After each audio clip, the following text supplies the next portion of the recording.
მოგესალმებით. 18-24 მაისის კვირა ურთიერთობებში ნამდვილ რევოლუციას გვპირდება. ამ პერიოდის მთავარი თემები პატიება, შერიგება და გულწრფელი კომუნიკაციაა. მერკურის ძლიერი ენერგია დაგვეხმარება ნებისმიერი ძველი პრობლემის მარტივად მოგვარებაში. 18 მაისს მარსი კუროს ზოდიაქოს ნიშანში შედის. ეს ტრანზიტი მართალია ცოტა ჯიუტებს გაგხვდისთ, მაგრამ ამავდროულად სიყვარულსა და რომანტიკაში სრულიად ახალნებიან ისტორიებს დაუდებს სათავეს. კვირის განმავლობაში მთვარე რამდენიმე ნიშანს შეიცვლის.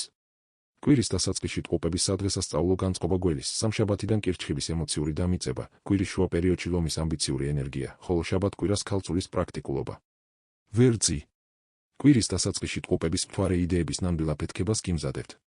აუცილებლად ჩაინიშნეთ თითოეული მათგანი. სამშაბათიდან კირჩხიბის მთვარე თქვენს ინტუიციასა და ემოციებს გაამახვილებს. კვირის შუა რიცხვებში გამოიყენეთ ლომის შემოქმედებითი ენერგია დაგროვილი სტრესისგან გასათავისუფლებლად. შაბათ-კვირას კი მერკურის დახმარებით თქვენი იდეების სხვებისთვის გაზიარება საოცრად გაგიმარტივდებათ. კურო. ეს კვირა თქვენს ინტელექტს საფრწყინვალედ გამოავლენს. კვირის დასაწყისში მეგობრულ წრეში თუ სამსახურში ყველაზე სასურველი სტუმარი იქნებით. სამშაბათიდან კირჩხიბის მთვარე დაგეხმარებათ მიზნებისკენ მიმავალი კონკრეტული ნაბიჯები დაგეგმოთ. კვირის შუა პერიოდი საკუთარი თავის სიყვარულითა და აღიარებით იქნება სავსე. შეახსენეთ სამყაროს თქვენი ნიჭი. შაბათ-კვირა კი სრული მოდუნებისა და გართობისთვისაა შექმნილი. ტყუპები. თქვენთვის კვირა ნამდვილი სადღესასწაულო ენერგიით იწყება, რადგან მთვარე თქვენს ნიშანშია. ურანი თქვენსავე ნიშანში ახალ საინტერესო ისტორიებს გთავაზობთ.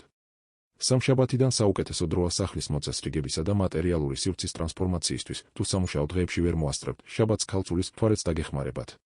კვირის შუა რიცხვებში კი ლომის მთვარე შთაგონებას მოგცემთ, რომ მეგობრებს შეხვდეთ და სოციალურ აქტივობებში ჩაერთოთ. კირჩხიბი. კვირის დასაწყისში დრო საკუთარ თავთან დარჩენას, მედიტაციას ან დღიურის წერას დაუთმეთ. სამშაბათიდან მთვარე თქვენს ნიშანში შემოდის, რაც პოზიტიურ და მკვებავ ენერგიას შემოიტანს თქვენს პირად თუ რომანტიკულ ურთიერთობებში. გაატარეთ დრო მათთან, ვისაც უყვარხართ და ვინც აგაფრთოვანებთ. ერთადერთი გაფრთხილება. კვირის შუა პერიოდში ლომის მთვარემ შესაძლოა უზომო ხარჯვისკენ გიბიძგოთ, ამიტომ აკონტროლეთ ფინანსები. შაბათ-კვირას ისევ აქტიური და სოციალური გახდებით. ლომი. ორ შაბათს მეტი დრო გაატარეთ მეგობრებთან ერთად. ვენერას მხარდაჭერით, ამ კვირაში უფრო თანამგრძნობი და ყურადღებიანი ხდებით გარშემოყოფების მიმართ. სამშაბათიდან დაიცავით თქვენი პირადი საზღვრები და გააძლიერეთ კავშირი საკუთარ მესთან. ხუთშაბათს და პარასკევს მთვარე თქვენს ნიშანში იქნება, თქვენი იდეები აყვავდება, ამიტომ ნუ მოგერიდებათ, აჩვენეთ ყველას, როგორ გწყინავთ. შაბათ-კვირას კი ფინანსური სექტორის გაუმჯობესებაზე იფიქრებთ. ქალწული. კვირის დასაწყისში ყველა თვალი თქვენსკენ იქნება მიპყრობილი. ნუ გაურბიხართ პასუხისმგებლობებს, შეხვდით მათ თავდაჯერებულად, თუმცა გახსოვდეთ, ხშირად საკუთარი თავის ყველაზე მკაცრი კრიტიკოსი ხართ, ამიტომ საჭიროებისას დახმარება ითხოვეთ. სამშაბათიდან დაინახავთ იმ დიდ წარმატებებს, რომლებსაც ბოლო წლებში მიაღწიეთ. კვირის ბოლოს კარგად დაისვენეთ, რადგან შაბათ-კვირას, როცა მთვარე თქვენს ნიშანში შემოვა, მეგობრებთან ერთად დაუვიწყარი და უხვი სოციალური დრო გელით. სასწორი. კვირის დასაწყისში თქვენი ყურადღება მოგზაურობის გეგმებზე ან ახლის სწავლაზე იქნება მიმართული. თუმცა ურანის გავლენით მოერიდეთ იმპულსური გადაწყვეტილებების მიღებას, მოთმინება თქვენი მთავარი იარაღია მომდევნო წლების განმავლობაში. კვირის ბოლოს ლომის მთვარე წარსულს შეგახსენებთ, თუმცა შაბათ-კვირას ქალწულის ენერგია რეალობაში დაგაბრუნებთ და სტრუქტურას შეგძენთ. მარსის კუროში გადასვლასთან ერთად დრო აშიანელოთ ტემპი და თქვენი ცხოვრების საძირკველი გაამყაროთ. მორიელი. ორ შაბათს მიეცით თქვენს ემოციებს თავისუფლება და იმოქმედეთ თქვენთვის კომფორტული ტემპით.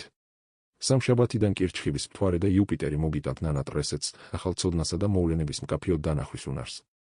კვირის შუა პერიოდში ლომის მთვარე გარშემოყოფებს და ანახებს, რამდენად ბრძენი და ძლიერი ხართ კრიზისულ სიტუაციებში, რაც თქვენს პირად კავშირებს გააძლიერებს. შაბათ-კვირას კი მეგობრები ნამდვილ სიმშვიდესა და ბედნიერებას მოგიტანენ. მშვილდოსანი. კუროს ეს სეზონი გასწავლით, რამდენად მნიშვნელოვანია გუნდური მუშაობა და სხვებთან კოლაბორაცია. კვირის დასაწყისში ტყუპების მთვარე თქვენს ცხოვრებაში შემოიყვანს ახალ ადამიანებს, რომლებიც სუფთა ჰაერის ყლუპად იქცევიან. სამშაბათს და ოთხშაბათს თავს ბევრად უფრო ძლიერად იგრძნობთ, რადგან იუპიტერი შეგახსენებთ განვლილ გაკვეთილებსა და გამარჯვებებს. გამოიყენეთ ეს შინაგანი ძალა შაბათ-კვირას, რათა ქალწულის მთვარის დახმარებით ნახევარზე მიტოვებული პროექტები დაასრულოთ. თხის რქა. თუ ბოლო დროს საქმეებს მოწყდით, ამ კვირის მერკურიული ენერგია ფორმაში ჩაგაყენებთ. ორ შაბათს ტყუპების მთვარე იდეალურია გეგმების დასასახად და შემდეგი ნაბიჯების ორგანიზებისთვის. სამშაბათს და ოთხშაბათს კირჩხიბის მთვარე ყურადღების ცენტრში პარტნიორულ ურთიერთობებს მოაქცევს, ეს საუკეთესო დღეებია შერიგებისა და წარსული წყენების დასავითარებლად. კვირის ბოლოს ლომის მთვარე ოჯახისგან როგორც ემოციური, ისე მატერიალურ მხარდაჭერას მოგიტანთ. შაბათ-კვირა კი ახალი შთაგონებითა და მსოფლიოს დაპყრობის სურვილით აგავსებთ. მერწყული. ორ შაბათს სიყვარულისა და აღმოჩენების თემები მძლავრობს. გაგიჩნდებათ სურვილი, ისწავლოთ სხვებისგან ან თუნდაც ლიტერატურის საშუალებით იმოგზაუროთ. სწავლა და განვითარება ამ კვირის უწყვეტი თემაა. კირჩხიბის მთვარე დაგეხმარებათ გამომუშავოთ დისციპლინა და შექმნათ უკეთესი ყოველდღიური რუტინა. კვირის ბოლოს კი ლომის მთვარის წყალობით პარტნიორულ ურთიერთობებში მეტი თანაგრძნობისა და სხვების მოსმენის დრო დგება. თევზები. კვირის დასაწყისში ახალი კონცეფციებისა და ცოდნის შესწავლა თქვენი მთავარი საყრდენი გახდება. სამშაბათიდან კირჩხიბის წყლის ენერგია სიყვარულში ახალ კარებს გაგიღებთ. თუ ურთიერთობაში ხართ, კავშირი კიდევ უფრო გაღრმავდება, ხოლო თუ სიყვარულს ეძებთ, ახლა მისი პოვნა ბევრად გამარტივდება. კვირის ბოლოს ლომის ცეცხლოვანი მთვარე დაგეხმარებათ ლიდერის როლი თავდაჯერებულად მოერგოთ. შაბათ-კვირას კი ქალწულის ენერგია პროფესიულ თუ აკადემიურ სფეროში საოცრად თანამგრძნობსა და გამგებიანს გაგხდით.